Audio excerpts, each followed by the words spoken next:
ప్రభు పేరిట వందనాలు. దేవునికి స్తోత్రం. పరిశుద్ధుడైన మా ప్రభా, మీ పరిశుద్ధ నామానికి స్తోత్రాలు.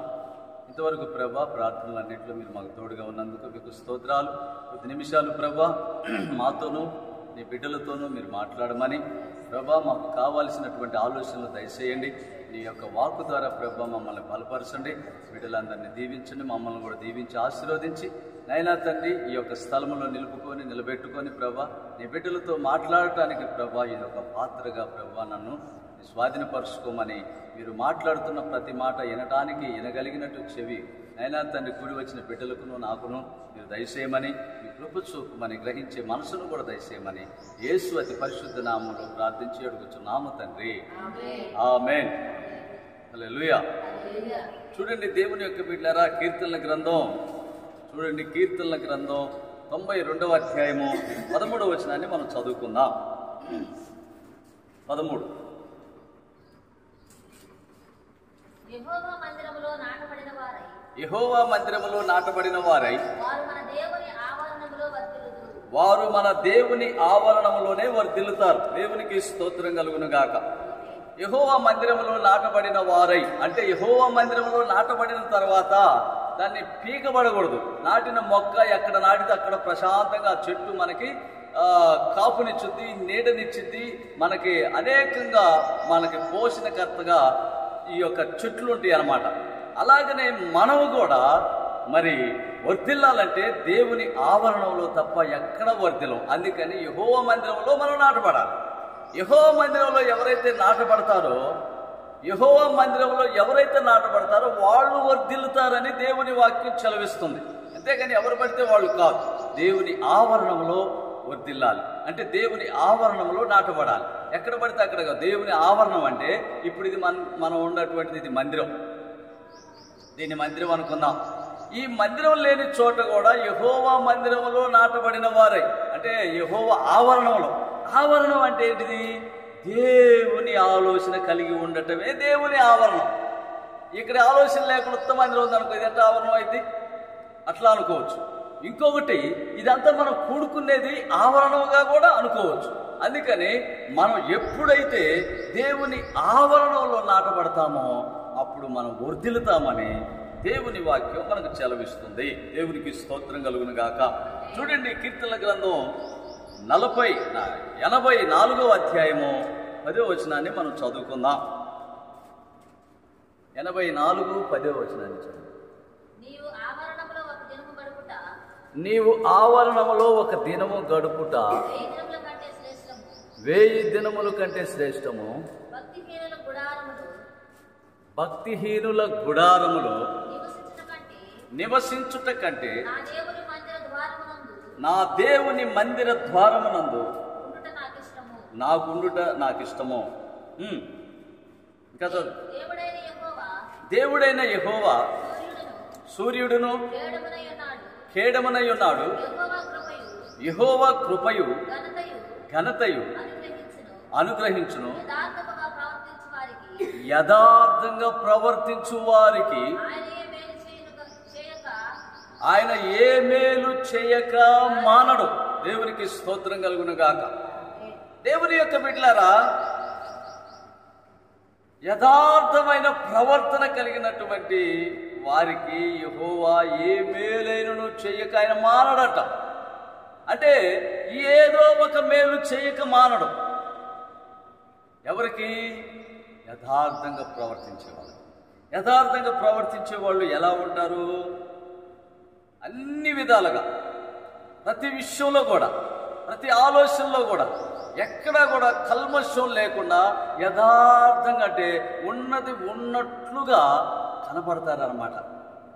వాళ్ళు దేవునికి కనపడతారు. ఇప్పుడు భార్య ఉందనుకుందాం. భార్య భర్త ఎడల యథార్థంగా ఉండాలి. భర్త భార్య ఎడల యథార్థంగా ఉండాలి. అప్పుడు యథార్థంగా ఉన్నప్పుడు ఏం జరుగుతుందంటే ఒకళ్ళ మీద ఒకళ్ళకి ప్రేమ పెరుగుతుంది. అదే మేలు. దేవునికి స్తోత్రం కలుగునుగా. భార్యాభర్తల మధ్య ఒకళ్ళ మీద ఒకళ్ళకి ప్రేమ పెరుగుద్ది, జాలి పెరుగుద్ది, కనికరం పెరుగుద్ది. ఒకళ్ళని చూసి ఒకళ్ళు ఉండలేరు. ఎంతో ప్రేమగా ఉంటారు. ప్రేమ అంటే తాత్కాలికంగా శరీరాలు చూసుకొని చెడ్డ ఆలోచనలతో చేసే ప్రేమల గురించి నేను చెప్పట్లా. మంచి ఆలోచనలతో, మంచి ప్రవర్తనతో, దేవునికి ఇష్టమైన మనసుతో, మనిషి అందంగా లేకపోయినా, మనిషి ఎలా ఉండా, ఏ విధంగా ఉండా, రోగి అయినా ఎలా ఉన్నా కూడా ఆ భార్యాభర్తల మధ్య యథార్థత కలిగినటువంటి వారైతే వారి మధ్యలో ఆత్మ సంబంధమైన ప్రేమ బయలుదేరుతుంది. ఈ ఆత్మ సంబంధమైన ప్రేమ బయలుదేరినప్పుడు ఆ తల్లిదండ్రులను చూసినటువంటి బిడ్డలు దేనిని చూసి కూడా వాళ్ళు కలత చెందరు. ఆ బిడ్డలు చాలా ఆరోగ్యవంతులుగాను, చాలా జ్ఞానవంతులుగాను, మంచి పుష్టిగాను, మంచి పరిశుద్ధంగాను, మంచి క్రమముగాను, చాలా పవిత్రంగా, పద్ధతిగా ఆ బిడ్డలు తల్లి అంటే ఒక మాట ఉంది. ఏం మాట అంటే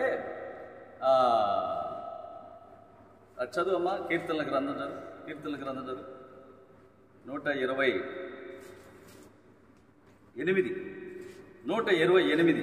3వ వచనం. నీ లోగిట నీ భార్య ఫలించు ద్రాక్ష వలె ఉండును, నీ భోజనపు బల్ల చుట్టూ నీ పిల్లలు ఒలీవ మొక్కల వలె ఉందురు. దేవునికి స్తోత్రం కలుగును గాక. నీ పిల్లలు ఎలా ఉంటారంటే ఒలీవ మొక్కల వలె ఉంటారు. ఒలీవ మొక్కల వలె నీ బిడ్డలు ఉండాలంటే ఫలించేవారిగా ఉండాలి. ఫలించడం అంటే ఏంటిది? దేవుళ్ళు ఫలించేవారిగా ఉండాలి, దేవుని ఆలోచనతో ఫలించేవారిగా ఉండాలి. ఇక్కడ దేవుని వాక్యం మనకి ఏమని చదివిస్తుందంటే దేవుని ఆవరణములో వర్ధిల్లాలి. దేవుని ఆవరణంలో వర్ధిల్లేటటువంటి వాళ్ళు ఎలా వర్ధిల్లుతారనే దాని గురించి ముందుకెళ్ళి చదివించా మీకు. ఏమని చదివించానంటే యథార్థంగా ప్రవర్తించడం నేర్చుకోవాలి. అంటే ఎదగటం అనేది, వర్ధిల్లటం అనేది, దేవుళ్ళో ఉండటం అనేది, ఆ కుటుంబాలు బాగుండటం అనేది ఏంటంటే ఆ యొక్క తల్లిదండ్రి ఆ యొక్క బిడ్డలకి ఎలా ఉండాలంటే వారి ముందు యథార్థమైనటువంటి ప్రవర్తన గలవారై ఉండాలి. తల్లికి బిడ్డ మధ్య, బిడ్డ తల్లి మధ్య, అలాగనే ఇరుగు పొరుగు వారు, అన్నదమ్ములు, అక్కల చెల్లెలు అందరూ కూడా ఎవరైనా సరే, తోడికోడలైనా సరే, వారి భర్తలైనా సరే, మొదటి ఇక్కడి నుంచి వస్తే చాలు యథార్థమైనటువంటి ప్రవర్తన ఉండాలి. యథార్థమైన ప్రవర్తన ఉన్నప్పుడు దేవుడు అంటున్నాడు, మీకు నేను ఏ మేలు చేయక నేను మానను బిడ్డ, ఎందుకంటే నువ్వు యథార్థవంతురాలివి, నువ్వు మంచి వ్యక్తివి గనక అందుకని నీకు నేను మేలు చేస్తాను. మరి యథార్థంగా ప్రవర్తించకుండా కుళ్ళు కుచ్చితో కుట్ర, ఏయో ఆలోచనలు, ఏయో కోరికలు, పిచ్చి పిచ్చి ఆవేశాలు, రకరకాల పిచ్చి పిచ్చి అన్నీ పెట్టుకున్నారనుకో, అది అసలు ఆ మేలేనా? మరి నాకేది మేలు కలగట్లేదు, నాకేది కార్యం జరగట్లేదు, దేవుడికి మేలు చేయట్లేదు, ఎట్లా చేస్తున్నావు? దేవుడు మేలు చేయాలంటే యథార్థంగా ప్రవర్తించడం నేర్చుకోవాలి. యథార్థంగా ప్రవర్తించడం అంటే మన దేవుడు ఎంత యథార్థంగా మనకున్నాడో అంత యథార్థంగా మనం ఉండటానికే భక్తి చేయాలి. అంతేగాని నువ్వు దేనికి భక్తి చేస్తున్నావు, దేనికి పోయి దానికి భక్తి చేస్తే ఎట్లా? ఇంతకుముందు నేను ఆర్సెంలో స్వామివారు ఆ మాల, మరియమ్మ మాల వేసుకొని, ఆ మాల నేను ఎందుకు వేసుకున్నానో నాకు తెలియట్లా. ఈ మాల వేసుకొని దేని కొరకు నేను ఈ మాల వేసుకున్నాను అన్న సంగతి తెలియకుండానే మాల వేసుకున్నాను, అందరూ వేసుకుంటున్నానని. అదేమంటే తాగుడు అలవాట్లు మానుకుంటారంట, అయ్యంట ఈ అంట అన్నారు. ఏనాడు కూడా నేను మానుకోలే, ఎన్నిసార్లు మాలేసిన. అలవాట్లుగానే ఉండే అవి పావు. స్వామి మాలలు వేస్తే పావు. హల్లెలూయా.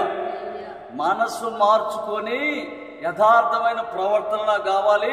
నేను బుద్ధిహీనురాలని, నేను బుద్ధిహీనుడిని, నేను మంచి బుద్ధి కలిగిన వాడిని, బుద్ధి కలిగినటువంటి వ్యక్తిగా నేను ఉండాలన్న కోరిక ఎవరికైతే వచ్చిందో చెల్లే కరెక్ట్. దానికి ఒక పాట కూడా రాశారు. ఎన్ని తలసినా ఏది అడిగినా జరిగేది నీ చిత్తమే ప్రభువా, జరిగేది నీ చిత్తమే. ఆయన చిత్తం తప్ప, ఆయన ఆలోచన తప్ప ఏమి జరగదు. దేవునికి స్తోత్రం. ఏదైనా ఆయనలోనే, ఆయన ఆలోచనలోనే జరుగుతుంది. అందుకని యథార్థమైనటువంటి ప్రవర్తన కలిగినటువంటి భార్య ఎదురుగున్నప్పుడు ఆ భర్త ఆనందిస్తాడు. ఈ భర్త యథార్థంగా ప్రవర్తిస్తున్నటువంటి భార్యను చూసినప్పుడు ఈ భర్త ఆనందిస్తుందంటే, ఆ భార్యను చూసి, ఆ భర్తను చూసి ఆ భార్య కూడా ఆనందిస్తుందంటే ఇంకా దేవుడు ఇంకెంత ఆనందిస్తుంది చెప్పండి. దేవుడు ఇంకా ఆనందిస్తుంది. అప్పుడు మేలు కలుగుద్దాం. మేలెమ్మటి మేలు, మేలెమ్మటి మేలు, కృప ఎమ్మటి కృప, ఆశీర్వాదాలు ఎమ్మటి ఆశీర్వాదాలు, అన్ని విధాలుగా దీవించబడతారు. ఏదైనా దీవించబడట్లేదంటే ఎట్లా దీవించబడతావు? ఇది ఒక ఆలోచనయా, పాస్టర్తో ఒక ఆలోచనయా, దేవుడిది ఒక ఆలోచన. దేవుడి ఆలోచనలో పాస్టర్ ఉండాలా, పాస్టర్ ఆలోచనలో విశ్వాసులు ఉండాలి. అప్పుడు దేవుడు ఒక పాయాల కరెంటు వైరు అట్లా గలుపులుగా ఆడో స్తంభం అయితే ఎక్కడి నుంచి వచ్చింది ఈ కరెంటు? సాగర్ నుంచి, నాగార్జున సాగర్ నుంచి వచ్చింది ఈ కరెంటు. అలాగనే పరలోకంలో ఉన్నటువంటి దేవుని యొక్క కృప ఎట్లా వచ్చిందంటే, ఈ సేవకుడు దేవుని ఆలోచనతో నింపబడి ఉండాలి. అది పరలోకం ఎక్కడో ఉంటుంది.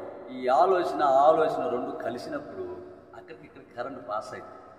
అంటే అక్కడికి దేవుని యొక్క ఆలోచన పాస్ అయింది. అప్పుడు నీ ఆలోచన కూడా ఈ ఆలోచనలో కలిసి ఈ ఆలోచన ప్రకారం నడిపించబడుతున్నావు అనుకో, నువ్వు ఎక్కడికి పోవు. నీకే దెబ్బ తగదు, ఏ ఎదురై తగదు, నీకే నష్టం కాదు, ఏ కష్టం కాదు, ఏ ఇబ్బందులు రావు. ఏది లేకుండా అద్భుతంగా నువ్వు ఆశీర్వదించబడతావు, అద్భుతంగా దీవించబడతావు, ఆరోగ్యకరంగా ఉంటుంది. చీమ కూడా నిన్ను కొట్టదు. హల్లెలూయా. రాత్రి 2 పావులు ఎత్తి చంపి, దేవునికి స్తోత్రం కలుగును కాదు. 2 పావులు ఎత్తి చంపేచ్చు. ఏం చేస్తాయి? వచ్చినాయి ఒకదాని ఒకటి చచ్చిపోతూనే ఉండే. దేవునికి స్తోత్రం కలుగు. ఇక లాభం లేదు, నాడే కర్ర పెట్టుకొని కూర్చొని ఎన్ని పావులు ఉండే రాని అటు సంగతి చూసుకుందామని. అవి మనల్ని ఏం చేయవు, అయితే మనకు దేవుడు చూపిస్తారు. అది ప్రమాదకరమైనటువంటిది కాబట్టి మనం ఆయన ఆలోచనలు ఉన్నాం కాబట్టి ఆయనకి మనం కనపడుతున్నాం. కనపడినప్పుడు ఏం చేస్తారంటే మన ఆలోచనలు తిరుగుతారు అనమాట. ఇటు చూడు అని. అటు చూడగానే ఏం కలిగింది? పాము. ఇది మంచి క్యారెక్టర్ గలది కాదు కాబట్టి దీన్ని సంపమని దేవుడు చెప్పింది కాబట్టి దాన్ని చంపేయచ్చు. అట్లా ప్రతి దాంట్లో కూడా మనకి మెలుకునిస్తాడు దేవుడు. అన్నిట్లో బైక్ మీద పోయినా, ఎందులోనైనా, ఆరోగ్య విషయాల్లో, రోగాల విషయాల్లో అన్నిట్లో కూడా దేవుడు అద్భుత కార్యాలు చేస్తాడు. అద్భుత కార్యాలు చేయాలంటే, అద్భుతంగా నీకు మేలు కలగాలంటే మీకు 3 విషయాలు టగ చెప్తాను. హల్లెలూయా. చూడండి, దేవుని యొక్క బిడ్డలారా, ఎస్తేరు గ్రంథం, దేవుని ఆవరణంలో ఏమున్నదంటే, దేవుని ఆవరణంలో దయ ఉన్నది. హల్లెలూయా. దేవుని ఆవరణంలో ఏముందంటే దయ. 5:2 ఎస్తేరు గ్రంథం 5:2, 5వ అధ్యాయము 2వ వచనం. రాణి అయిన ఎస్తేరు ఆవరణములో నిలవబడి ఉండుట రాజు చూడగా ఆమె యందు ఆయనకి దయ పుట్టెను. దేవునికి స్తోత్రం కలుగును గాక. హల్లెలూయా. దేవుని యొక్క బిడ్డలారా, ఆమె యందు ఆయనకి దయ కలిగింది. ఎవరైనా? ప్రభువైన యేసుక్రీస్తు మనకు రాజు, రాజులకు రాజు, ప్రభువులకు ప్రభు, దేవుళ్లకు దేవుడు. ఆయన ఎవరంటే ఈ లోకానికి రక్షకుడు. ఆయనే ప్రభువైన యేసుక్రీస్తు. ఈ ప్రభువైన యేసుక్రీస్తు ఆయన అంటున్నాడు, నీ యందు నేను దయగలుగుతాను. ఎప్పుడంటే ఆవరణంలో నువ్వు కనపడాలి. ఆవరణంలో కనపడకుండా ఎక్కడ పడితే అక్కడ కనపడి, ఎక్కడ పడితే అక్కడ ఉండి, ఎక్కడ పడితే అక్కడ నీ ఆలోచనలుండి, ఎట్ట పడితే అట్ట నీ యొక్క ప్రవర్తన పెట్టుకొని నువ్వు ఎట్లా కనపడతావు? నేను కనపడ్డాను కాబట్టి నేను పావులు చూపించిండు. ఆయనకి నేను కనపడ్డాను కాబట్టి నాకు మేలు కలిగింది, కీడు కలగల. కీడు తలపెట్టడానికి అపవాది సంచరిస్తూ ఉంటుంది. అప్పుడు అపవాది సంచరించినప్పుడు దేవుడు మనలో ఉండి సంచరించాలి. అప్పుడు అపవాది క్రియలన్నీ కూడా లయం అయిపోతాయి, ఎక్కడెక్కడే తునకలు అయిపోతాయి. దేవునికి స్తోత్రం కలుగునుగా. అది మన ఆలోచన ఆ విధంగా ఉంటుంది. అట్లా భక్తి చేసుకోవాలి. అలా చేసుకొని మనల్ని మనం కాపాడుకొని, మన బిడ్డలను కాపాడుకొని, మన యొక్క ఇరుగు పొరుగు వారు కూడా మన వల్ల మేలు పొందుకొని వాళ్ళు పరలోకానికి రావాలి. అప్పుడు దేవుడు నీ యందు ఆనందిస్తావు. అప్పుడు నువ్వు దేవుని ఆవరణంలో ఉండట్టు. అప్పుడు నువ్వు దేవుని ఆవరణం అంటే దేవుళ్ళు నువ్వు ఉన్నావు, దేవుని ఆవరణలో కనపడుతున్నావు. ప్రతి వారు, ప్రతి కుడికి, ప్రతి దానికి కూడా నువ్వు ఆవరణంలో కనపడితే లెక్కల ప్రకారం దేవుడు ఖచ్చితంగా నిన్ను విడిచిపెట్టడు. హల్లెలూయా. బాధ కలిగినప్పుడు ఆవరణంలో కనపడటం, బాధ లేనప్పుడు ఆవరణాన్ని విడిచిపెట్టి చీకటిలో దయ్యాల మధ్య లేనిపోయి అన్ని కొనుక్కొచ్చుకొని పెట్టుకోవటం మంచిదా? ఇది మంచిదే చెప్పండి అమ్మా. ఏది మంచిది? దేవుని ఆవరణంలో నువ్వు ఉన్నప్పుడు, బాగున్నప్పుడు నువ్వు ఆవరణంలోనే ఉంటే ఇంకా ఇంకా ఇంకా ఇంకా ఇంకా బాగుంటావు, ఇంకా నువ్వు అభివృద్ధి పొందుకుంటావు, వర్ధిల్లుతూ ఉంటావు అనమాట. అన్ని విషయాల్లో వర్ధిల్లుతుంటావు అనమాట. వాళ్ళు చూడండి, రాజకీయ నాయకులు ఏం చేస్తారంటే, వర్ధిల్లాలి మా రాజ్యం, వర్ధిల్లాలి మా యొక్క పార్టీ, వర్ధిల్లాలి పలానా నాయకత్వం అని అంటారు. వాళ్ళ ఆవేశాలతో వాళ్ళు పందాలు పెట్టుకుని వర్ధిల్లాలి అనుకుంటారు. దాన్ని దేవుడు ఏం చేయడు. అందుకని వాళ్ళకు కూడా వాళ్ళ రాజ్యం, వాళ్ళ నాయకత్వాలు వర్ధిల్తేనే నా ముంగోడకుండా టెన్షన్ పుట్టి చెమటలు పోసి రాత్రిపూట బిర్రుగా తాగి మళ్ళీ అమ్మటే లెగుతారు అలారం పెట్టుకొని, మళ్ళీ ఎక్కడ పోయి అడుక్కొని ఓట్లు అడుక్కుందామని. రాజ్యాన్ని వర్ధిల్లని వీళ్ళ టైం అంతా ఇంత అయిపోద్ది, వీళ్ళు నరకానికే పోతారు, పరలోకానికి పోరు. దేవునికి స్తోత్రం కలుగును గాక. అలాంటి వాళ్ళని బట్టి మనం అసలు ప్రవర్తించకూడదు, నడవకూడదు. మనము దేవుని ఆవరణంలో ఎస్తేరును మనకు చూపించాడు. ఆవరణంలో ఉండుట రాజు ఆమెను చూశాడు. చూడగా రాజుకి ఆమె మీద దయ పుట్టాను. చప్పట్లు కొట్టరే, హల్లెలూయా. ఆమె మీద దయ పుట్టాను. ఆమె మీద ఎప్పుడైతే దయ పుట్టిందో అక్కడే కింద చదువుకోవడం పోతే అద్భుతాలు ఉంటాయి అన్నమాట. దేవునికి స్తోత్రం కలుగు. ఆమెని ఎంత ఘనపరిచిండో, ఆమెకి ఎంత విలువ ఉందో, ఎంత ఆమెని ఏ విధంగా ఇది చేసిండో దేవుడు. మన పిల్లలే మనకు మంచిగా ఆవరణలో మన మాటిని బాగా క్రమంగా మన పిల్లలు ఉన్నప్పుడు ఆ పిల్లల మీద మనకి ఎంత ఆనందం వేసి ముద్దు పెట్టుకుంటాం, ఆ పిల్లల గురించి ఎంత ఘనంగా గొప్పగా చెప్పుకుంటాం. అలాగనే మనం కూడా ఆయన ఆవరణలో కనపడ్డప్పుడు, ఆయన బిడ్డలుగా ముద్రించబడుతున్నప్పుడు, ఆయనకి నచ్చినట్టు మనం నడుచుకున్నప్పుడు ఆయన ఆనందిస్తారంట. ఆనందించి అప్పుడు వర్ధిల్ల చేస్తారు అన్నమాట. హల్లెలూయా. అప్పుడు ఎందులో వర్ధిల్ల చేస్తారు? నీ యొక్క సాక్ష్య విధానంలో, నీ ప్రవర్తన విధానంలో, నీ అలవాటుల విధానంలో, నీ యొక్క నడవడి విధానంలో, నీ యొక్క స్థితిగతుల విధానంలో నీకు కలిగి ఉన్న అన్నిటిని కూడా మహిమకరంగా చేస్తారనమాట. హల్లెలూయా. బిడ్డలు మహిమకరంగా ఉంటారు. మహిమ అంటే మంచితనం. మంచి బిడ్డలు. ఎవరు ఈ బిడ్డలు? ఇంత మంచోళ్ళు ఏంటి? బిడ్డలు ఇంత చాలా క్రమంగా, ఇంత పద్ధతిగా, ఆహా అనుకో. అంతేగాని అల్లరిచిల్లర పిల్లల్లాగా, అల్లరిచిల్లర బిడ్డల్లాగా మన బిడ్డలు పెరగటానికి గల కారణం మన దేవుని ఆవరణాన్ని విడిచిపెట్టి మన ఇష్టానుసారంగా జీవించి మన ఇష్టానుసారమైన భక్తి చేయబట్టే బిడ్డలు పాడైపోతారు. హల్లెలూయా. అందుకని మన బిడ్డల కోసం ఆయన నిన్ననే అన్నారు, అబ్బా మీ కోడల్ని, మీ కొడుకుల్ని ఏమి తయారు చేసి బిడ్డలని అంత చక్కదనంగా, అంత తెల్లగా ఉన్నటువంటి పాస్టర్లు అందరిలో కూడా తేజస్వి గారు పడుతున్నారు. మీ కోడలు, మీ పిల్లలు, మళ్ళీ మీ మనవరాలు కూడా తగ్గ పెరుగుతుంది, మీ మనవరాలు అందరిలో కూడా క్లాస్ చేస్తుందని చెప్పి అడిగితే ఎక్కడ లేని ఆనందం పుట్టింది. దేవునికి స్తోత్రం కలుగునుగా. నిన్న జరిగింది, రియల్గా అడిగింది ఒక పిలిచి మరి. హల్లెలూయా. పిలిచి అడిగింది, మీ బిడ్డల పాస్టర్ గారు, పౌలస్ పాస్టర్ గారు, అయ్యో అబ్బో అని. అంతే. దేవునికి స్తోత్రం కలుగునుగా. అది ఆనందం. పిల్లలు వేలి ఒలిపేలి కారంగా ఇట్టంపటి కనపడ్డారనుకో, తిక్కల లాభమైన వాళ్ళు ఎట్ట నిలబడాలో తెలియదు, ఎట్టుండాలో తెలియదు, ఏదైనా వస్త్రాలు కట్టుకోవాలో తెలియదు. ముందు మనకు కట్టుకోవడం తెలిస్తే పిల్లలకు కూడా కట్టుకోవడం నేర్పుకోండి. మనకు నడవటం నేర్చుకుంటే, మనం బాగా నడుపుతుంటే వాళ్ళకు కూడా మంచి నడక నేర్పుతాం. మనం బాగా మాట్లాడుతుంటే వాళ్ళకి మంచి మాటలు నేర్పుతాం. మనం మంచి విధానంలో మనం అన్ని విధాలుగా క్రమం కలిగి, జాగ్రత్త కలిగి, క్రమం లేని చోటంట దేవుడు కార్యం చేయడం ఉంది. ఎంత క్రమంగా, ఎంత పద్ధతిగా, ఎంత నీతిగా, న్యాయంగా అన్నిటిలో కూడా చక్కని వాళ్ళుగా మనం ఉండాలంట దేవుని బిడ్డలు. మన దేవుడు పరిశుద్ధులకే పరిశుద్ధుడు. ఆయన బిడ్డలమైన మనం అంత చక్కగా ఉండాలి. అంత చక్కగా నువ్వు ఉండాలంటే దేవుని ఆవరణలో కనబడితే ఈ వాక్యమే నిన్ను చక్కపెట్టుద్ది. దేవునికి స్తోత్రం కలుగు. ఈ దేవుని వాక్యం మనల్ని చక్కపెట్టి సరిచేసి ఆ ఆలోచన ఎవరైతే దీన్ని సరి చేసుకుంటూ పోతారో వాళ్ళ కుటుంబాలు బాగుంటాయి. వాళ్ళ కుటుంబాలకు దేవుడు తోడుగా ఉంటాడు. వాళ్ళు దీవించబడతారు, ఆశీర్వదించబడతారు, వాళ్ళకి మేలు కలుగుద్ది. వాళ్ళ యందు దేవుడు కనికరించి, వాళ్ళ యందు జాలి చూసి ఆయన వాళ్ళ యందు ఆనందిస్తారు అన్నమాట. ఆనందించి నన్ను దీవిస్తారు. దేవునికి స్తోత్రం కలుగును గాక. దీవించాలంటే దేవుని యొక్క దయ ఎప్పుడు వచ్చిందంటే ఆవరణంలోనికి రావాలి. అక్కడికి 2 రెఫరెన్స్లు శామ్యూయల్ గ్రంథంలో ఆయన గురించి రాయబడింది. బిడ్డప్పుడు చిన్నపిల్లగాడు అప్పుడే, ఇంత పిల్లలు అప్పుడే ఆవరణంలో పెరిగారంట పిల్లలు. ఆయన ఆవరణంలోనే వర్ధిల్లిన, ఆవరణంలోనే పెరిగింది అనమాట. దాని గురించి అక్కడ రాయబడింది. అయితే ఇక అంతవరకు ఏం చెప్పట్లేదు. పిల్లల్ని మనం, మన కుటుంబాన్ని ఎంత భయం చెప్పుకొని ఏం తిన్నావు, ఏం కట్టుకున్నావు, ఏవి సంపాదించుకున్నది లెక్కకు రాదు. కానీ నువ్వు ఏం చేస్తున్నావు, నీ బిడ్డలు ఏం చేస్తున్నావు, నీ కుటుంబం ఏం చేస్తున్నావు, ఇవన్నీ లెక్కలోకి వస్తాయి. ఈ తేడా పడ్డాయి అంటే నరకానికి వెళ్ళిపోతారు. దేవునికి స్తోత్రం కలుగును గాక. చూడండి, 2వది, దేవుని ఆవరణంలో ధన్యత ఉంటుంది. ధన్యత. కీర్తనల గ్రంథం 65వ అధ్యాయము 4వ వచనాన్ని చదువుకుందాం. 65:4 వచనం. నీ ఆవరణములో నివసించున్నట్లు నీవు ఏర్పరచుకొని వాడు ధన్యుడు. నీ పరిశుద్ధ ఆలయము చేత,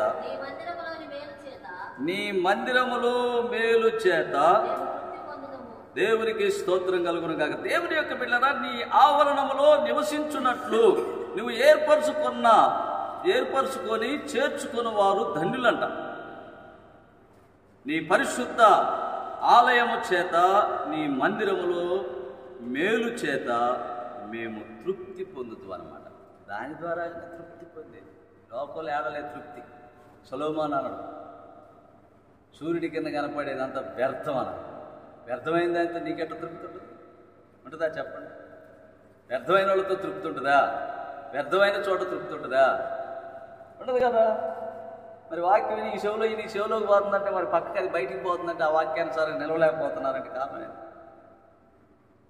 ఉపవాసం ఉండి గత దెయ్యాలు వదిలించుకోవటం మంచిది కదా. దేవుని స్తోత్రం కలిగింది. దెయ్యాలు వదిలించుకోవాలి కదా. పాస్టర్ గారి దగ్గరికి వచ్చి ప్రార్థన చేయ్యా, నాకేందో బాగలేదు, నా ఆలోచనలన్నీ సరిగా లేవు, నా పద్ధతులన్నీ దారి తప్పుతున్నాయి, నన్ను దారి మళ్ళించయ్యా, యేసయ్య వైపు మళ్ళించయ్యా. నన్ను యేసయ్య వైపు మళ్ళించేది దేవుని సేవకుడే.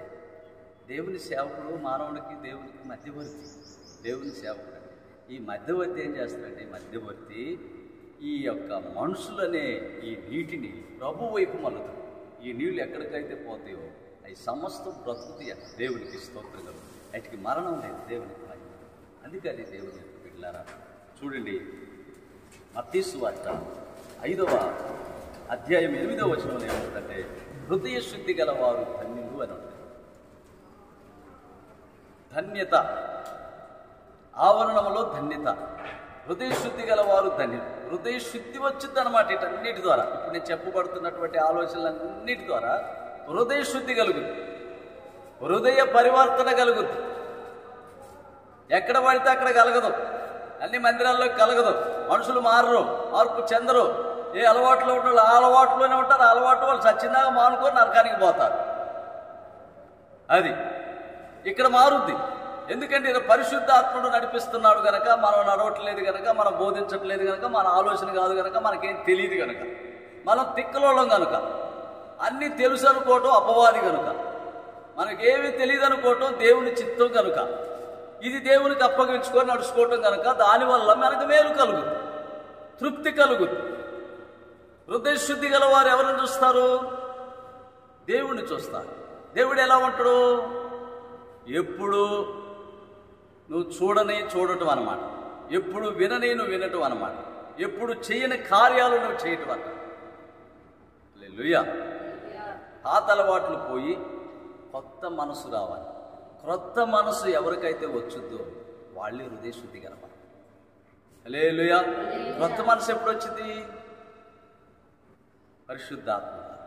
పరిశుద్ధాత్మ ఎప్పుడు నీకు పొందుకుంటావు? ఆదివారం కాదు, శనివారం సాయంత్రమే పొందు. శనివారం సాయంత్రం ఆత్మతో నింపబడి దేవుని యొక్క ఆలోచన కొరకు ఎదురు చూసి ఆరాధనలో ఈ యొక్క ఆదివారం ఆరాధనలో ఆ వాక్యంతో నింపబడి ఆ వారమంతా తృప్తి కలిగి ఉంటారు. ఆ వారంలో నీకు అసలు ఏ తలనొప్పి కానీ, ఏ ఒళ్ళు నొప్పులు కానీ, ఏ జ్వరం కానీ, ఏ జలుబు కానీ, ఏ కాళ్ళు నొప్పులు కానీ, ఎలాంటి పిచ్చి ఇవన్నీ సైతాను నిన్ను అంటకుండా, నిన్ను ఆవరించకుండా ఆ గాలి దేవుని యొక్క మహిమ కంచి వేయబడి దేవుడు పంపిస్తున్నటువంటి చల్లని మహిమ కలిగిన గాలి మన మీదకి వస్తుంది. అప్పుడు రోగాలు రావు. ఇప్పుడు ఎండ బాగా కాస్తుంది, రేకులు వేసుకుంటాం, రేకుల్లో ఉడకపోస్తాం, స్లాబ్ వేసుకుంటాం, కొంచెం చల్లదనంగా ఉంటుంది. ఆ చల్లదనంలో ఏసీ బిగించుకుంటాం, చల్లగా ఉంటుందా లేదా? మనకే ఇన్ని తెలిస్తే దేవుడు పెట్టినటువంటి ఈ యొక్క ప్రకృతిలో ఎన్నుండయో మీకు తెలుసా?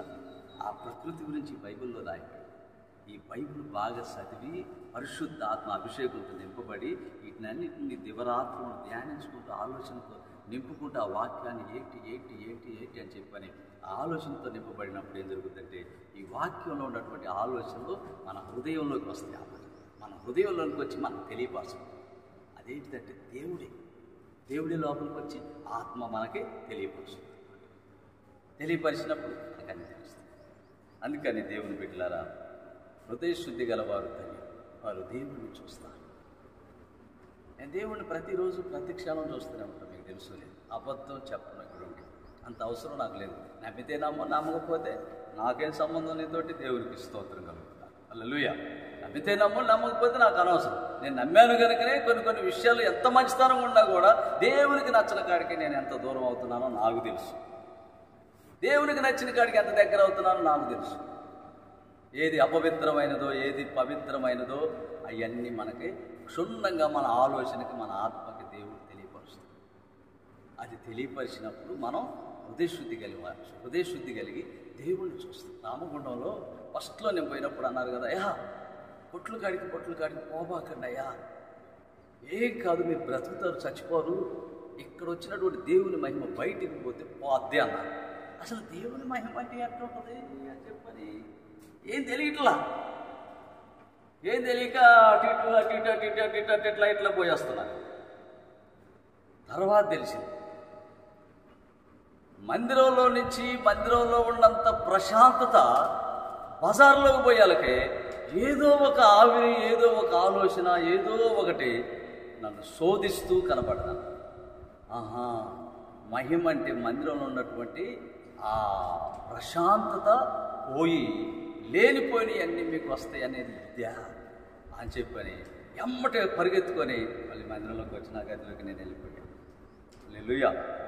నా గదిలోకి నేను వెళ్ళిపోయి బైబిల్ చదువుకోవటం, ప్రార్థన చేసుకోవటం, ఇంకా అలా ఇక ఎవరితో పలకకుండా మాట్లాడుకుంటూ నా ఆలోచన. పక్కన అంతమంది ఉన్నప్పుడు మాట్లాడుకోవాలిగా, వారంబాగులు కూడా ఉన్నారు మాట్లాడుకున్నారు. అందుకని 250 మంది ట్రైనింగ్కి వస్తే బైబిల్ ట్రైనింగ్కి అందులో 8 మందే పాస్టర్లు. 8 మందిలో హల్లెలూయా, 8 మందిలో నేను 6వ వాడిని. దేవునికి స్తోత్రం కలుగునుగా. 8 మందిలో 6వ వాడిని. నేను పాస్టర్ని అయితే నేను కలలో అనుకో, దేవుడు పాస్టరు, నేను పాస్టర్ అయితే తాళచెరువు సంఘం మరి ఆయనే చేసుకుంటేమో నాకెట్టా అని చెప్పని, ఓహో పాపాకు అభిషేకానికి వాళ్ళు ఏదో పిలుస్తారులే తెలియక వాళ్ళు పిలిస్తే పేరు పెట్టి పిలిచారు. గుంటూరు జిల్లా తాళచెరువు నుంచి, ఆంధ్ర తాళచెరువు నుంచి వచ్చినటువంటి జాన్ పాల్ అని రాసుకున్నారు. అప్పుడు ఫస్ట్లో ఆ పేరే రాశారు. అయితే సురేష్ అయ్య పౌలస్ అని పెట్టింది, ఆ పేరు మీద నేను కంటిన్యూ అయిపోతున్నాను. ఎవరో పిలిచిన పేరు నాకెందుకులే, మంచి పేరే కానీ కాదంటలే, నా సురేష్ అయ్య పిలిచిన పేరే నేను పిలిపించుకోవాలి అనేది నా మనసు. సురేష్ అయ్యలాగా ఉండాలని నా మనసు ఉంటుంది, మీకు తెలుసో లేదు. హల్లెలూయా. సురేష్ అయ్యలాగా నడవాలని, సురేష్ అయ్యలాగా మాట్లాడాలని, సురేష్ అయ్యలాగా కూర్చోవాలని, సురేష్ అయ్యలాగా ప్రజలను ప్రేమించాలని ఎంతో ఆశ, కోరిక అన్నీ ఉంటాయి. ఎందుకండి అంటే ఆయన అంటే ఇష్టం కాబట్టి. హల్లెలూయా. అదే మన యేసయ్యకు ఉన్నటువంటి కోరికలు మనకు ఉండాలి. ఆ యేసయ్యలో ఉన్నటువంటి కోరికలు, ఆయనకు ఉన్నటువంటి కోరికలు మనకు కూడా అదే కోరిక మనకు ఉండాలని కోరుకోవడం ఇదే నమ్మకం. అందుకని పౌలు గారు అంటాడు, నేను క్రీస్తును పోలి నడుచుకున్న ప్రకారం మీరు నన్ను పోలి నడుచుకోవాలి. అందుకని మన సురేష్ అయ్య క్రీస్తుని పోలి నడుచుకుంటున్న కనుక నేను ఆయన పోలి నడుచుకోవాలనిపిస్తుంది. ఇప్పుడు ఆయన పోలి, ఇప్పుడు ప్రభువైన యేసుక్రీస్తు తండ్రిని పోలి నడుచుకుంటాడు. బైబిల్లో ఉంది అసలు వాక్యమే. ప్రభువైన యేసుక్రీస్తు తండ్రికి శిరస్సయ్యునుడు. అదే ప్రభువైన యేసుక్రీస్తుకి తండ్రి శిరస్సయ్యునుడు. క్రీస్తు పురుషుడికి శిరస్సయ్యునుడు, పురుషుడు స్త్రీకి శిరస్సయ్యునుడు, స్త్రీ సంఘానికి శిరస్సయ్యునుడు. అట్లాగనే ఈ పౌలు గారు ఏమన్నాడంటే, నేను క్రీస్తును పోలి నడుచుకున్న ప్రకారం అని. ఇప్పుడు ఈ పౌలు గారు క్రీస్తును పోలి ఎలా నడుచుకున్నాడు అనేది పత్రికల్లో రాయబడి, దాన్ని చదువుకొని పౌలు గారు ఎలాగా ఆయన యొక్క సాక్ష్య విధానం ఎలాగుందో, నా మటుకైతే బ్రతుకుట క్రీస్తని, జీవించువాడును నేను కానని, సిలువ వేయబడిన క్రీస్తుని నేను ప్రకటిస్తున్నానని ఎట్లా ఆయన ఆలోచన ఉందో అలాంటి ఆలోచనలు కలిగి పౌలు గారిని బట్టి నడుచుకుంటాం. పౌలు గారిని బట్టి నడుచుకున్నటువంటి సేవకుని బట్టి మనం నడుచుకోవాలి. పౌలు గారు ఎవరిని బట్టి నడుచుకున్నాడు? క్రీస్తుని బట్టి నడుచుకున్నాడు. పౌలు గారిని బట్టి మనం నడుచుకోం. పౌలు గారు క్రీస్తుని బట్టి నడుచుకున్న ప్రకారం ఈయన కూడా ఆయన బట్టి నడుచుకున్న ప్రకారం ఇప్పుడున్నటువంటి ఈయన కూడా ఆయన బట్టి ఆ విధంగా ఆ నడిపింపులో ఉన్నాడా లేదా? అలాంటి ఆలోచన మీకు కూడా కలిగితే మీ హృదయాల్లో కానీ, మీ కుటుంబాల్లో కానీ, మీ యొక్క దేహాల్లో కానీ, ఎక్కడ మీ ఇళ్లలో కానీ ఎలాంటి చెడు వాసన ఉండదు. హల్లెలూయా. అంత మహిమే, సువాసనే కానీ ఎదజల్లుతుంటుంది అనమాట. బిడ్డల్లో తెలివితేటలు, ఆనందం, జ్ఞానం, శక్తి, బలం, ఆరోగ్యం, మంచి ఆలోచన, పిచ్చి పిచ్చి అలవాట్లు, పిచ్చి పిచ్చి సహవాసాలు పోకుండా మంచి మార్పులు ఉండాలి. ఈ పట్టుదల ఉండాలి, మీకు రోషం ఉండాలి, మీకు నిలకడ ఉండాలి, దేవుని మీద ఆనుకోవాలి. చూద్దాలే చేద్దాలే దేవుడు అంటే ఇష్టమైతే ఎత్తుకురుద్ది అవన్నీ కాదన్న దేవునది ఎదుగుదలలోనే ఉంటుంది. హల్లెలూయా. మూడవది యెహెజ్కేలు గ్రంథం 10వ అధ్యాయము 3-4 వచనాన్ని దగ్గర పెట్టుకోండి. ఇక్కడ ఏముందంటే, ఆవరణములో తేజో మహిమ ఉందంట. ఆవరణములో తేజో మహిమ ఉంది. ఇక్కడ మొట్టమొదటి ఏమిటంటే ఆవరణములో దేవుని దయ ఉన్నది. రెండవది ధన్యత ఉందన్నమాట. అంటే ఫస్ట్ది దేవుని ఆవరణంలో దేవుని దయ ఉంది. రెండవది దేవుని ఆవరణంలో ధన్యత ఉంది. మూడవది దేవుని ఆవరణంలో తేజో మహిమ. తేజో మహిమ ఎట్లుంటుందో చదవండి. ఇప్పుడు చదవండి. యేసుకేలు గ్రంథం 10వ అధ్యాయం 3-4. 3వ అధ్యాయం 4వ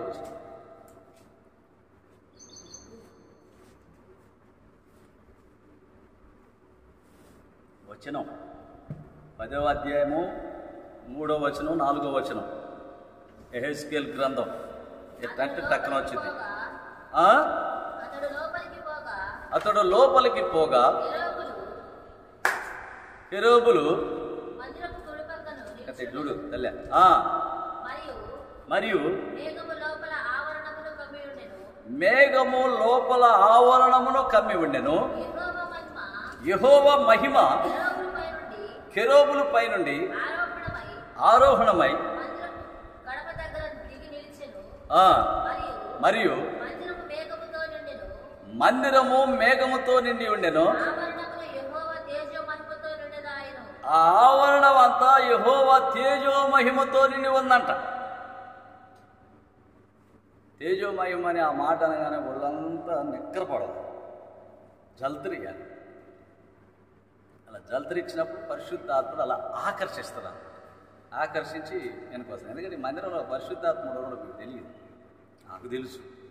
పరిశుద్ధాత్ముడు లేకపోతే నేను ఎప్పుడో దీన్ని మొత్తం అమ్మేసి, లేకపోతే అమ్మితే డబ్బులు బాగా రావు కనుక రేట్ లేదు కనుక దీన్ని రిజిస్ట్రేషన్ చేపిస్తే లోన్ 10 లక్షలు ఇస్తారు.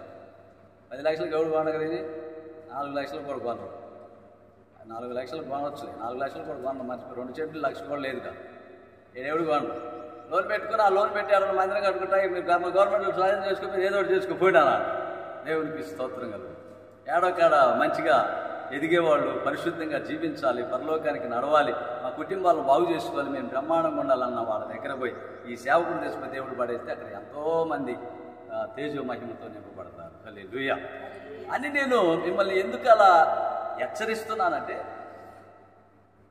అలా నువ్వు పోతే ఎట్లయా మేము అని జాగ్రత్త పడి భయం కలిగి నడుచుకుంటారని, మీరు బాగుపడతారనే మాట కోసమే నేను ఆ మాట. అందుకని లేవియాకాండం 9వ అధ్యాయము 5-6 వచనం. లేవియాకాండం 9:5-6 వచనం త్వరగా చదవాలి.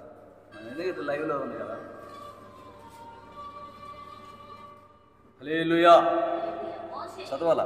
మోసే ఆజ్ఞాపించిన వాటన్నిటినీ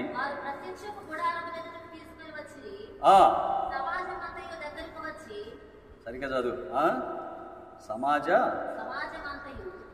సమాజమంతయు దగ్గరకు వచ్చి యెహోవా సన్నిధిన నిలువగా మోసే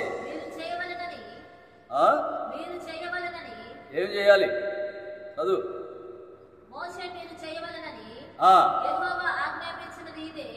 యెహోవా ఆజ్ఞాపించినది ఇదే, అట్లు చేయుడి, అప్పుడు యెహోవా మహిమ మీకు కనపడదు.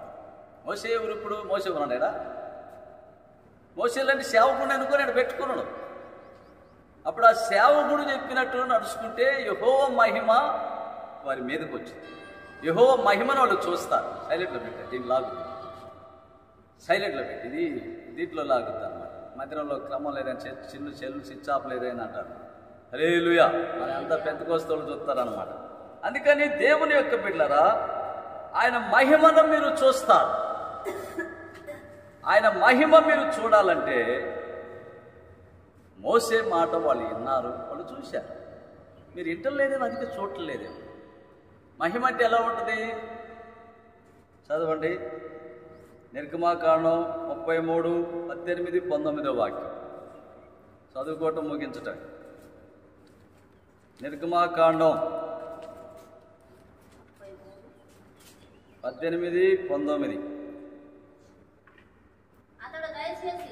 అతడు దయచేసి నీ మహిమను నాకు చూపమనగా ఆయన నా మంచితనం అంతయు నీ ఎదుట కనపరిచేది. హల్లెలూయా. ఆయన మంచితనమే మహిమ. ఆయన మంచితనం అంతా నీలో కనపరుస్తాడు. అప్పుడు ఆయనలో మంచితనం నీలో కనపరిస్తే ఇప్పుడు యేసుప్రభు ఎక్కడున్నాడు? నీలో ఉన్నాడు. ఇప్పుడు మహిమ ఉంది ఎవరు? యేసుప్రభువే. యేసుప్రభు మంచివాడు, కల్మషం లేనివాడు, కుళ్ళు కుచితాలు లేనివాడు, యథార్థవంతుడు, న్యాయవంతుడు, పరిశుద్ధుడు, పాపిని కూడా ప్రేమించేటటువంటి వ్యక్తి, ద్రోహులను కూడా క్షమించేటటువంటి వ్యక్తి, అన్ని విధాలుగా ప్రేమించుకుంటూ వస్తూ నీ మీదకు వస్తున్నట్టు ప్రతి సాతాను క్రియలను ఆయన మంచితనంతో బంధిస్తారన్నమాట. హల్లెలూయా. ఆయన మంచితనంతో బంధిస్తారన్నమాట. నువ్వు కూడా నీ మంచితనం అనగా దేవుని యొక్క మంచితనం నీలో ఉందని తెలుసుకొని ఆ మంచితనంతో నీవు బంధించాలి. ప్రతి విషయాన్ని, ప్రతి చీకటిని, ప్రతి కీడుని, ప్రతి శాపమును, ప్రతి ఆలోచన అన్నిటిని కూడా నీ మంచితనంతోనే వీటిని అన్నిటిని కడిగి వేసుకుంటూ రావాలి. అందుకని నీ మంచితనం ఎలా ఏంటిదయ్యా మహిమని ఆయన అడిగితే ఈయన అన్నాడు కదా, నా మంచితనం అంతయు నీ ఎదుట కనపరుస్తాను, ఇదే మహిమ. జనాలు మహిమ గురించి ఏందో తెలియదు. చెడ్డ వ్యక్తి మంచి మార్గంలో ఉండటం, మంచి ఆలోచనతో ఉండటం, తెలిసి తెలియనటువంటి వారు అన్నీ తెలుసుకొని నడుచుకోవడం, దైవత్వాన్ని, మంచి ఆలోచన, మంచి మనుగడ, మంచి బాట, మంచి నీతి మార్గాలు తెలుసుకుంటూ ఆ మార్గాల్లో నడిపించబడుతూ మంచివారిగా తీర్చబడుతూ తెలివి కలిగినటువంటి వారిగా ఉంటాం. హల్లెలూయా. అంతేగాని ఇంకేమీ లేదు. అందుకని దేవుడు అంటున్నాడు, నీ యొక్క ప్రవర్తన సరి చేసుకున్నాను, నీ ఆలోచన సరి చేసుకున్నాను.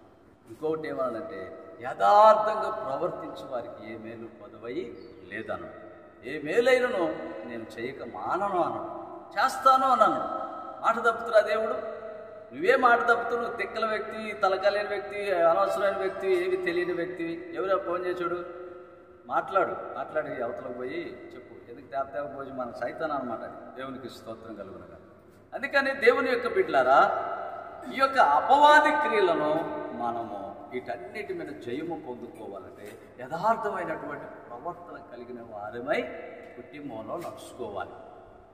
వాళ్ళ ముందు నేను నడుచుకునే హీరోని కింగ్ని అంటే ఎటు గురించి? ఏమంటే నేను మాత్రం కింగ్ని కాదా? ఇంతకుముందు హీరోని కాదా? హల్లెలూయా. నన్ను ఎవరన్నా ఏమైనా మాట్లాడతారో, నన్ను పాస్టర్ తాలూతో మాట్లాడుతున్న పిల్లలు చెరుకు భోజనం కాసుకుని ఉంటున్నారు. మా నాన్న ఏమన్నా అంటేనా అన్నట్టు అంత ప్రేమ చూపిస్తున్నారు వాళ్ళిద్దరు. మా నాన్న అంటేనా అన్నట్టు. మా నాన్న అంటే ఏందనుకున్నాను. ఉండే కొద్ది ఇంకా ఉండే కొద్ది నానా చెప్పిన కనపడంలో ఏడ్చేటట్టు చేస్తారు యేసుప్రభు. అదే వాళ్ళకి మహిమ, అదే అద్భుతం, అదే వాళ్ళకి స్వస్థత, అదే వాళ్ళకి రేపు జనాల్లో వాడబడేది అనమాట. అంతేగాని అంతకు మించి ఏమీ లేదు. హల్లెలూయా. అట్లా నన్ను చేసి వాళ్ళ మీద పంపిస్తాను అనమాట. వాళ్ళకి నన్ను చూడగానే కళ్ళ ఉండి లాగు అనమాట. అద్భుతంగా మా నాన్న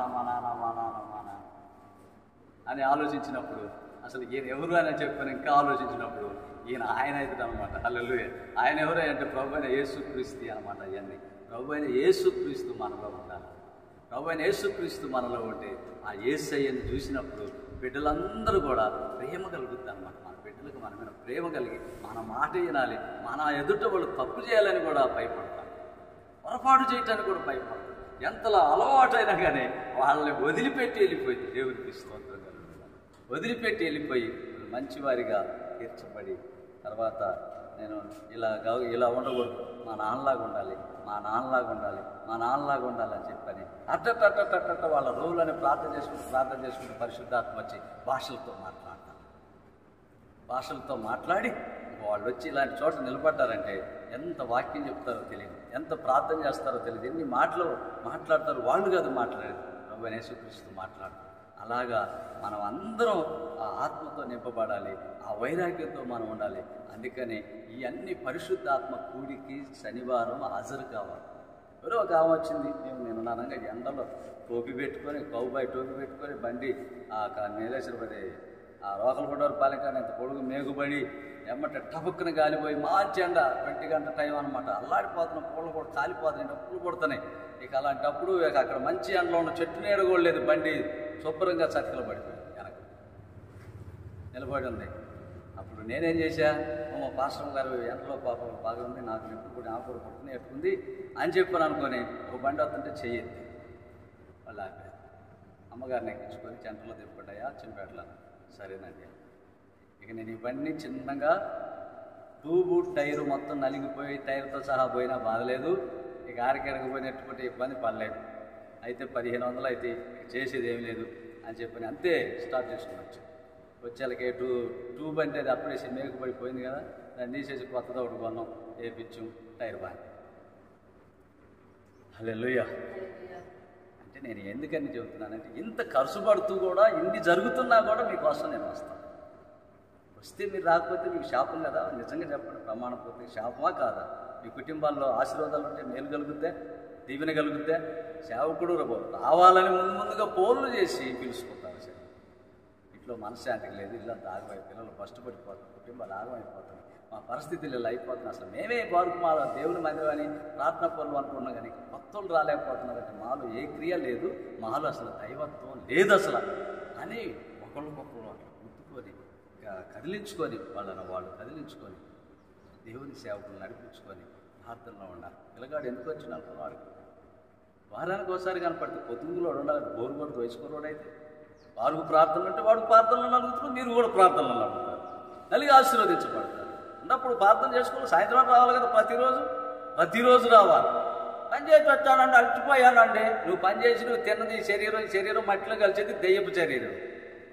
ఈ శరీరానికి నువ్వు ఏం చేసావు అన్నది నువ్వేం చెప్పినా కానీ దేవుడు అసలు మెచ్చుకోండి. ఎందుకంటే కావాలంటే చదవండి దేవుడి మాట, మళ్ళీ బైబిల్లోనే మీకు వినిపిస్తాను. చూడండి, రోమిలికి రాసిన పత్రిక 8వ అధ్యాయము 5వ వచనం కాడి నుంచి చదవండి. రోమాపత్రిక 8వ అధ్యాయము 5వ వచనం నుంచి చదవండి.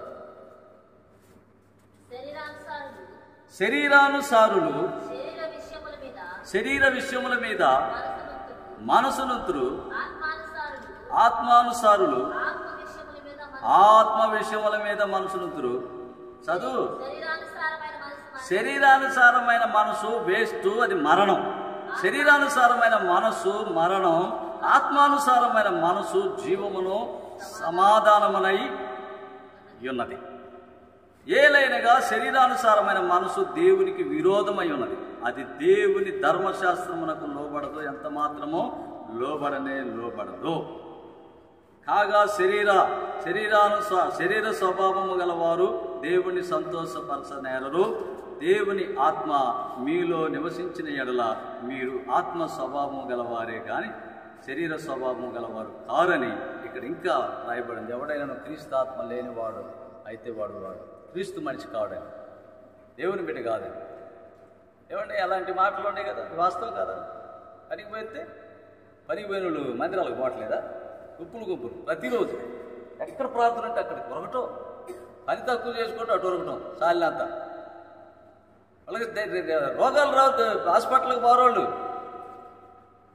డబ్బులు అంతే ఉంటాయి కథలో. నువ్వు అది అంతా పని ఎక్కువ చేసి డబ్బులు ఎక్కువ సంపాదించినా కానీ దానికి డబల్ రోగాలు వచ్చి మొత్తం పోతాయి, నిలవు. కారణం ఏంటంటే నీది శరీర స్వభావం గల మనసు కాబట్టి. నీ మనసు శరీర స్వభావం గలదా ఆత్మ స్వభావం గలదని దేవుని ఎదుట పరీక్షించుకుంటూ దేవుని ఎదుట నిలబడి ఉండాలి. దేవునికి స్తోత్రం కలుగుతుంది. అందుకని దేవుని యొక్క బిడ్డల దేవుడు అంటుండవు, ఆయన ఆవరణంలో కనబడితే దయ పుట్టిద్దంట. దేవునికి అందుకు దయ పుట్టిద్దంట. ఆవరణంలో కనబడితే దేవుని దయ ఉంది అక్కడ ఆవరణం. మీకు దేవుని దయ కావాలన్నా, దరిద్రపు దయ కావాలన్నా, సినిమాలు దయ, షికారుల దయ, సీరియల్ దయ, పనికిమాల దయ, ఇవన్నీ ఎందుకు దయపు చిచ్చి అంత. దాని గురించి కొంతమంది భాషలు ఏమంటారు తెలుసా? పందులు, కుక్కలు వీళ్ళంతా అంటారు. ఉండే బైబిల్లో కూడా అవి అంతే కదా ఉండేది. మనుషులు అలా ఉండకూడదు కదా, తప్పు కదా. అలాంటి కోరికలు ఉండకూడదు, తప్పు కదా. అలాంటి ఆశలు కోరికలు ఉండొచ్చా, తప్పు కదా. అవి ఉట్టిని వేడ ఎదుగుతూ అవి ఉట్టిని వేడ ఆశీర్వదించబడదు. ఎప్పుడు నీకు మేలు కలుగుద్ది. అడేవాడు యథార్థంగా ప్రవర్తించబడు. పైన ఆకాశం అంది, కింద భూమి అంది, భూమి కింద నీళ్ళు అంది. ఏ రూపాన్నైనా నువ్వు నీకు ఇష్టపడకూడదు, సాగిలపడకూడదు అని అక్కడ రాయబడి ఉంది. 10 ఆజ్ఞలు అక్కడ మీకోసం కొనుక్కొచ్చి పెట్టాం. మాకు డబ్బులు ఎక్కువ కాదు, కొనుక్కొచ్చి పెట్టి మీరు బాగుపడతారు. అవి చదువుకొని మా మాట వినకపోతే అయితే ఆ వాక్యం అని వింటారేమో, ఎట్ట చేయాలని చెప్పని. అదిగో అది నా సాక్షి. బైబిల్లో ఉండదు, చాలామంది ఉన్నారు అలాంటి పాస్టర్. ఇదిగో ప్రతి మనిషిని క్రీస్తునందు సంపూర్ణునిగా చేసి ఆయన ఎదుట నిలవబెట్టవలనని సమస్త విధములైన జ్ఞానముతో మేము ప్రతి మనుషునికి బుద్ధి చెప్పుచు ప్రతి మనుషునికి బోధించుచు ఆయనను ప్రకటించుచున్నా. అయితే నా మటుకైతే బ్రతుకుట క్రీస్తే, సావు అయితే లాభం అని ఒకరోజు అనుకోని అది ఏపించాను. ఏపించి కింద నా ఫోన్ నెంబర్, నా పేరు వేసాను. అది సత్తనపల్లి అనోడ చదివి అది మొత్తం ఆ రంగంతా పోయి అట్లా అయిపోయినా కానీ దాన్ని ఎతికి దాన్ని చదువుకొని దైవత్వం దేవుని ఆత్మ ఉన్నాడు కనుక ఆ మాటలు అర్థమైంది. దేవుని ఆత్మ లేని వాళ్ళకి ఆ మాటలు అర్థం కావు. ఎందుకంటే వాళ్ళు సాతాను సంబంధులు, శరీరానుసారులు కనుక ఈ మాటలు అర్థం. ఈ మాట ఎప్పుడైతే అర్థమైందో వాళ్ళు ఖచ్చితంగా దేవుళ్ళు ఎదుగుతారు, దీవించబడతారు, వాళ్ళకి మేలు కలుగుతుంది. హల్లెలూయా, మేలు కలుగుతుంది అన్నమాట. దేవునికి స్తోత్రం కలుగుతారు. ఆలోచన ఏంది, అసలు ఆ భావం ఏందని చెప్పండి. అదంతా పరిశుద్ధాత్మ దేవుడు ప్రార్థన చేసుకుంటే మళ్ళీ తెలియపరుస్తుంది ఎవరికి వాళ్ళకి. హల్లెలూయా. మొట్టమొదటిది దేవుని ఆవరణంలో దయ ఉన్నది. రెండవది దేవుని ఆవరణంలో ధన్యత ఉన్నది. మూడవది దేవుని ఆవరణములో తేజో మహిమ ఉన్నది. అందుకని ఆయన ఆవరణంలో వర్ధిల్లాలి, ఆయన ఆవరణంలో నాటపడాలి, ఆయన ఆవరణంలోనే నువ్వు మేలు పొందాలి. ఎక్కడ పడితే అక్కడ నువ్వు దయ పొందలేవు, ధన్యత పొందలేవు, మహిమను చూడలేవు. వేస్ట్. నువ్వు టేస్ట్గా మారాలంటే ఈ మాటలు ఖచ్చితంగా నువ్వు విను. ఈ మాటలు నీకు ఇంకా అర్థం కాలేదంటే ఇది యూట్యూబ్లో ఈ వాక్యం నీ సెల్లుల్లోకి వచ్చింది. సెల్లు కూడా బ్లాక్ చేసుకొని సినిమాలు పెట్టుకోండి. దేవునికి స్తోత్రం కలుగుతుంది, బాగుపడతారు. బాగా సినిమాలు చూసే వాళ్ళకి పెత్తనాలండి ఇళ్ళలో. హల్లెలూయా. ఎత్తిపోతారు, ఏముండదు. కుటుంబాలు నాశనం అయిపోతాయి. పెత్తనం ఎవరు చేయాలంటే ప్రభువులో ఉన్నవాళ్ళు, ప్రభు ఆలోచనతో ఉన్నవాళ్ళు, ప్రభుకి ఇష్టమైన నడక నడిచేవాళ్ళు ఆడ పెత్తనం చేసి అన్నీ చేస్తే అక్కడంతా బాగుంటుంది. ఇందులో స్త్రీ లేదు, పురుషుడు లేదు. ఉంటుందండి స్త్రీ పురుషుడు బైబిల్లో ఉందా? ఇందులో క్రీస్తు యేసులో బాప్తిసం పొందిన మీరందరూ క్రీస్తును ధరించి ఉన్నారు. ఇందులో స్త్రీ లేదు, పురుషుడు లేడు. నువ్వు మంచి వ్యక్తి అయితే నువ్వే ఏలుబడి చేయి. ఇక్కడ మగ ఆడాలి లేదు, మగోడెవడు ఆడవాళ్ళు ఎవరు, అంతా ఆడవాళ్ళమే మనం. హల్లెలూయా. ఈ శరీరాలు మట్టిలో కలిసిపోతే మనం ఎక్కడ మగవాళ్ళం, ఎక్కడ ఆడవాళ్ళం. మట్టిలో కలిసిపోతాయి కదా. ఇది మహిమ కలిగిన శరీరం వచ్చింది. క్రీస్తుని ఎదుర్కొని క్రీస్తుతో ఉండే మహిమ. దానికి ఆడ ఉండదు, మగ ఉండదు, క్రీస్తే ఉంటుంది అనమాట. క్రీస్తు లాంటి మనసే ఉంటుంది. మంచి ఆలోచనతో ఉంటారు.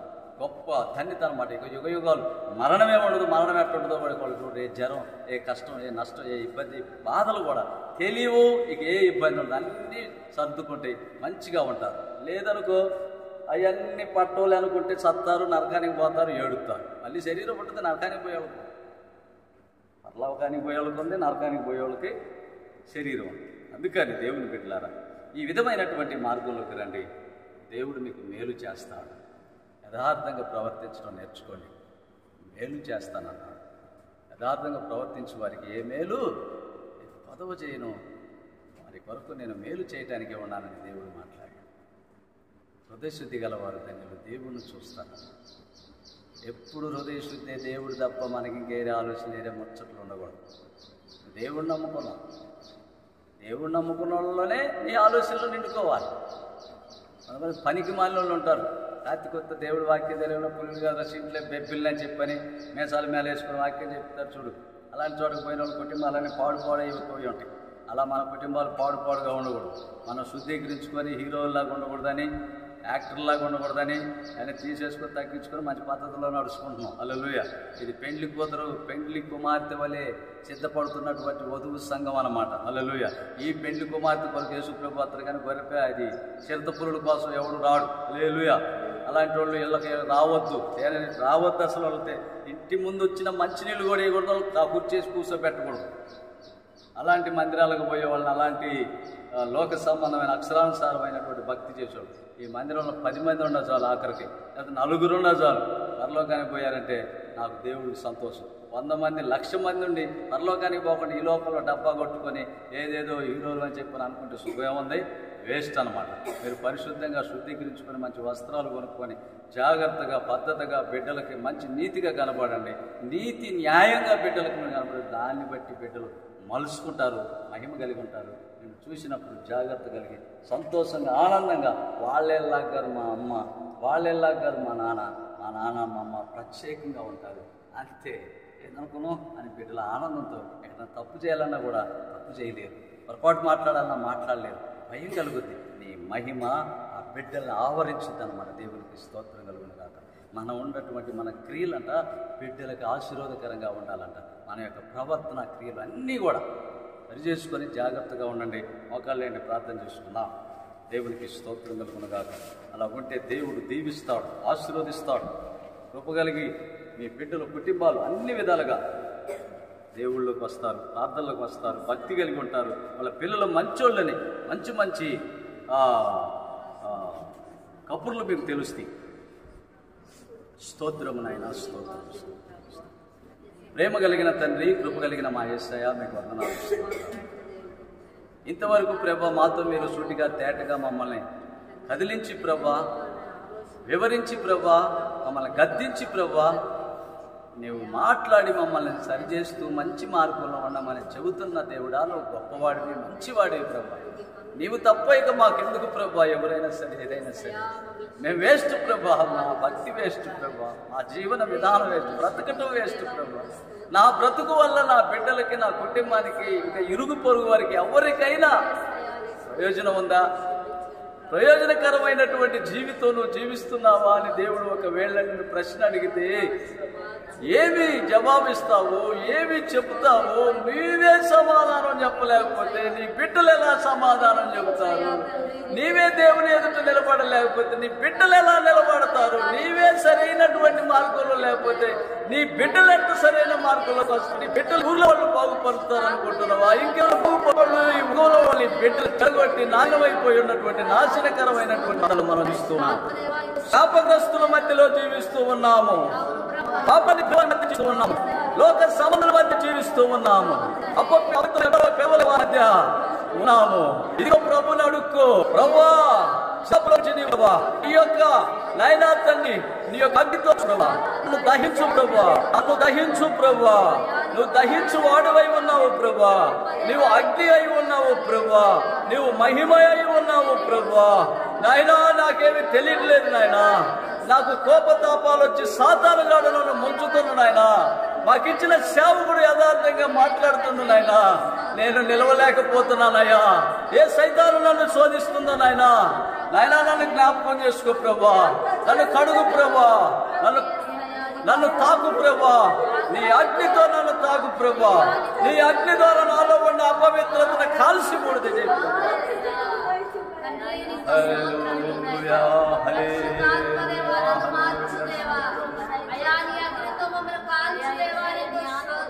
Praise the Lord, praise the Lord.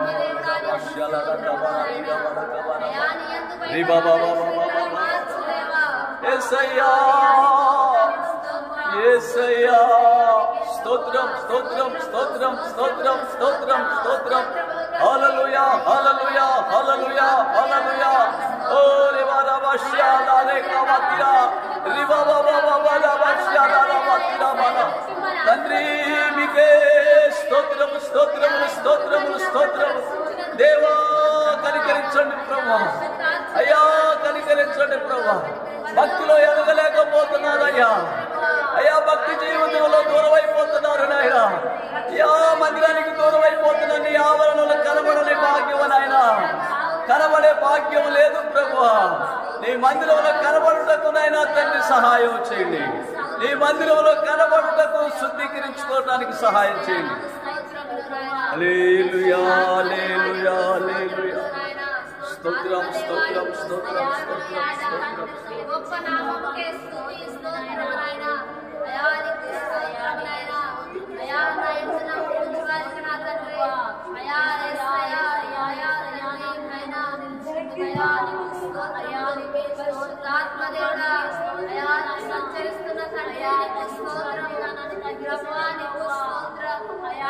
బాగా నోరు తెరిచి ప్రార్థన చేసి దేవునికి దూరం అయిపోయినాక, నీ సాక్ష్యం పోయినాక నలుగురు ముందు నేను నిలవలేవు. దేవుని ఎదుట అసలు నిలవలేవు, సాతాను ఎదుట నిలవలేవు, దేవుని ఎదుట. సాతానికి వెళ్ళి చూస్తే ఎగతాళి చేసింది, సాతానే నిన్ను ముంచింది, సాతానే నిన్ను మోసం చేసింది, సాతానే నిన్ను ఆటలు పట్టించింది. ఆటలు పట్టించి దాని ఎదుట నిలబడ్డా చూసారులేని సక్కదనం అంటుంది. దేవుని ఎదుటకు రావడానికి ఏమో భయం కలుగుతుంది.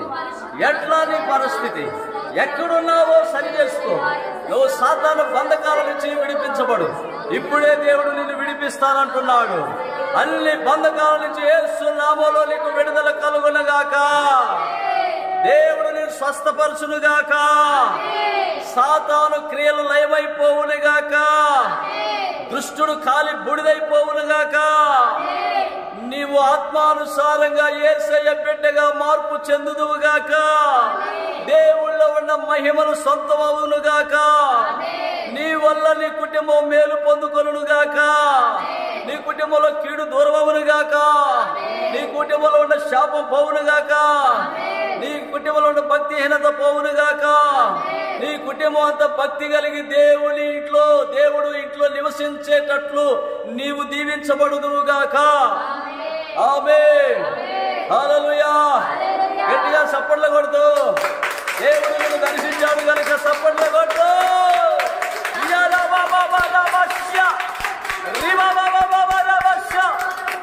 హల్లెలూయా హల్లెలూయా హల్లెలూయా హల్లెలూయా హల్లెలూయా హల్లెలూయా హల్లెలూయా హల్లెలూయా. మహాకరుడా, పరిశుద్ధుడా, ప్రేమగల తండ్రి, కృపగలిగిన మా ప్రభా, మీ పరిశుద్ధ నామానికి స్తోత్రాలు. బిడ్డల్ని ప్రభా మీరు ప్రేమించి నాయనా తండ్రి అయా మీరు మాట్లాడి ప్రభా బిడ్డల్లో ఉన్నటువంటి దురాత్మ చీకటిని కాల్చి బూడిద చేసినందుకు మీకు స్తోత్రాలు. బిడ్డలుగా అద్భుతంగా తేటగా తెల్లగా తేలుతూ ప్రభా ఆనందంగా సాగిపోవునట్లు సహాయం చేయమని నీ కృప చూపమని, ఈ బిడ్డలు వెళ్తున్న ప్రతి చోట అడుగుపెట్టిన ప్రతి చోటను అడుగు పెట్టమని, కుటుంబాలంతటిని ప్రభా దీవించి ఆశీర్వదించమని, బిడ్డలను ఆశీర్వదించి సహాయం చేయమని యేసు నామములో మా సంఘం గ్లోరియస్ మహిమ కలిగి జీవించుదురుగాక. ఆమేన్. మన తండ్రి అయిన ప్రేమయు మన ప్రభు అయిన యేసుక్రీస్తు వారి కృపయు పరిశుద్ధాత్మ యొక్క దేవుని సన్నిధి సహవాసం మనకు సకల పరిశుద్ధులకును కూడి ఉన్నటువంటి బిడ్డలకును ఈ ప్రాంతానికి సదాకాలమైన కృపతోడే ముందుకు నడిపించును గాక. ఆమేన్. హల్లెలూయా హల్లెలూయా హల్లెలూయా. అందరికీ ప్రభు పేరిట వందనాలు. దేవునికి స్తోత్రం.